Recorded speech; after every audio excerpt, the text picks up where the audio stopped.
बोली गरीबनाथ बाबा की। Presented by Anari Music.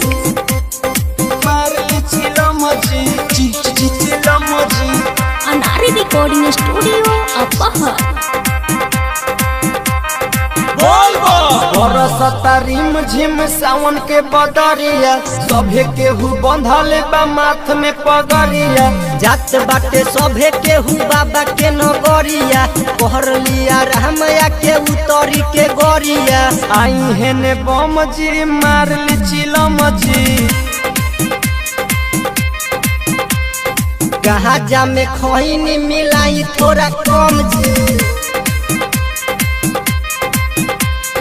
बरसता रिम झिम सावन के बदरिया, सभे केहू बंधल बा माथ में पगरिया। जात बावे सभे केहू बाबा के नगरिया, कहर लिया रामया के उतरी के गरिया। आई हेने बम जी मार ली चिलम जी,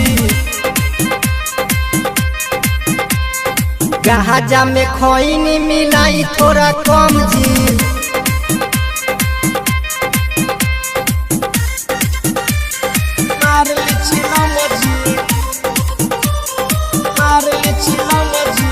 बोली बोली बाबा के सरनाथ की। यह जैसे राह बड़ी दूर बाटे हो, लोटिया में भांग धतूर बाटे हो। टूटे नहीं कांवर बम चली ह संभल के, भोला पर चढ़ावे के बा गंगा जी के जल के। आई हेने बम जी मार ली चिलम जी, गाजा में खैनी मिलाई थोड़ा कम जी। बरसता रिम झिम सावन के बदरिया, सभे केहू बंधल बा माथ में पगरिया। जात बावे सभे केहू बाबा के नगरिया, कर लिया रामया के उतरी के गरिया। आई हेने बम जी मार ली चिलम जी,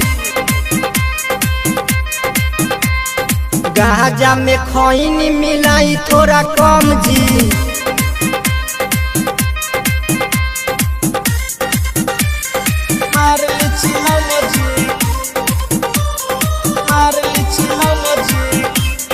बोली बोली बाबा सोमेश्वरनाथ की। जे भी जाला देव घर खाली नहीं आवे, दुख सब हरेले जे बाबा के दर्शन पावे। भोला लाल प्यारे बोले बम बोले, विशाल पर हेमी मस्ती में डोले। आई हेने बम जी मारल चिलम जी, गाजा में खैनी मिलाई थोड़ा कम जी। बरसता रिम झिम